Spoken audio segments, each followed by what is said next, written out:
What's up, everybody, and welcome to the FlyQuest Fight Series. It is the 69th edition, and we are getting straight into the 2xKO action. I'm Jake Ryan, joined by Jatsu, the strongest maid at the gym today. Now the strongest soldier on the 1s and 2s to cover this top 16 ladder action here with a pretty interesting prize incentive on the line as well.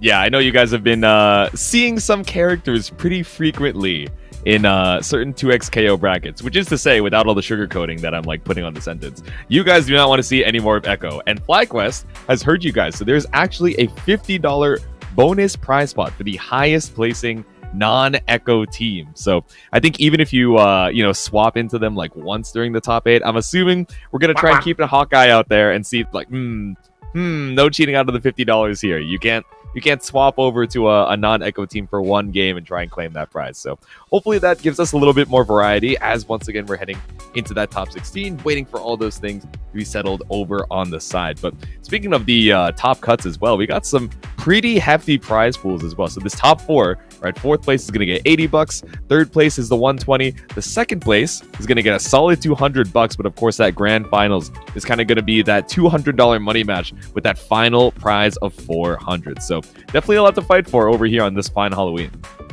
Yeah, it's going to be a hell of a bracket. And I mean, it's 2 out of 3 all the way up until top 3, but we do have a 16-person bracket here this time. Typically, after the ladder, you have a top 8 for the FlyQuest Fight Series. But for 2xKO, since we're doing the East Coast and the West Coast combined, we get the winner side and loser side after the bracket. So not only do these players for the last 2 hours have had the privilege to, duke it out, see how they fare against each other in this environment, they get a chance at top 16 with, potentially 2 lives if you are on the higher end of the ladder, or with just 1 live in the loser side of things if you ended up on the lower end of the ladder. And there was 80 players this time around. I'm not sure how many teams that were involved in that because I mean you can sign up as a duo or you can sign up solo. We have a couple of duos that I'm seeing here looking at the registration list, but I imagine a majority of the players are going to be solo. Some of the memorable names I'm seeing here so far as I wait for the bracket to populate: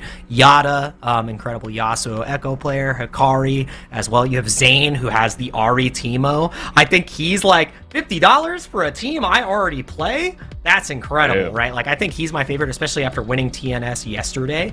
Yeah. And the list goes on, man. There's so many good players in this bracket tonight. Yeah, so we shall see as things kind of settle in and we, establish that top 16. But of course, on the other side of, some very popular champions, I think, outside of the Echo, right? I think Yasuo, even with some of the changes that he's gotten in more recent patches, with some moves being significantly slower, there's still quite a bit of damage available from this character, right? And he has the tools available to feel comfortable at any kind of position on the screen. Also, not to mention that S2 is doing quite a bit more damage than I think initially intended. So we'll see when scaling gets fixed on that one. But yeah, like you mentioned, right, we have Zane in this bracket who won TNS yesterday and is showing quite a bit of love for the Ari, which I think is a character that, was very popular in a lot of these alpha labs, and then closed beta came around and then kind of lost a little bit of shine when the assist got nerfed and the scaling damage, got brought a little bit more in tune. But now she's kind of on the rise once again, where everyone's like, wait, this air mobility, and especially with like the added combo consistency, like she is a menace, and folks like Zane are putting that forward. I think one of the things too is with that air mobility and her ability to like play neutral. I can't remember if it's S1 or S2. She has a pretty decent time duking it out against Echo, right? And then like in the neutral where you're typically running into Yasuo's as well, she can just approach via Sky, right? Which is great because then you're like, okay, cool. We know he wants to set up wind wall, go for the an enhanced slash in order to just win neutral, call Echo, either 2x assist or get him in with a full screen neutral win and then run the freestyle mix up. Ari can kind of navigate that a little bit better than others. And then when you have the Teemo assist backing you up as well, it just makes it so like much more pleasant to play in that type of environment. Also, her routing is kind of ridiculous. She has great Oki, with like the trap setup. Her super damage is pretty ridiculous as well. Orb of Deception mix-ups off of her super 1. Like there's so much that's tied into the character, and like I was also on the same playing field. I think I was playing her in the first Alpha Lab. I played her on release as well, like her and Vi, and I think Ari is in a really great place. Also, I just loved playing Ari in League of Legends as well, so it just makes sense. Like I was an Ari Vi enjoyer, so you can't go wrong playing the characters that you already like, right?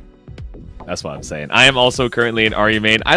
We were talking about this a little bit before the stream started, like, oh, our days back in the OG League of Legends. I played a little bit of mid, but a lot of my time was on AD carry. That being said, one of my, most hopeful characters, one of the characters I really hope they're like able to bring to the game, and you're already anticipating the question I'm gonna ask you, but one of the characters I want to see the most is Diana, like the moon assassin. She seems so sick, and I played her a lot when she was played her a little bit when she was a mid laner, but for the most part when she was kind of leading into that jungler kind of energy. But speaking of junglers, Jake, who are you excited for to possibly be brought into 2XKO? But put the picture frame back up for the people. I want my boy Lee Sin, the blind monk. I think he's a perfect fit. What they'd be able to do just with his entire kit from League of Legends would be sick. I can't, like, can you imagine wall bounce like dragon kick into resonating strike follow up, OTG palm strike, right? Like he has an assist that safeguards you that works as like a barrier assist and other game. The potential is so sick. It's so sick. Yeah, I would really like him. I think the other character I would want is Elise, just because of puppet character vibes, setting up the spider. They could do some pretty interesting stuff with Repel. I mean, they already have Blitzcrank, disco balling on the top of the screen. I feel like they could do something. Can you imagine Repel mix-ups, 50-50s? Like, I don't want to, man. I don't want to. Yeah, exactly. Like, there's some BS that they could cook up. Exactly. We were talking a little bit earlier of like, oh, what's like the closest thing we have to like a super dash function in 2XKO right now? We're talking a little bit about Ari again having like the spirit rush. I think it would be insane if like, imagine your Lee Sin, right? And your Q or your S1 is just like setting out the Q, and then that marks them even on block. And then for however many seconds after, you have that super dash function by like consuming the mark, and then you send in the assist. Like I think that character could be so solid. Yeah, like if you do it raw, you get 2H'd and you explode. Yes.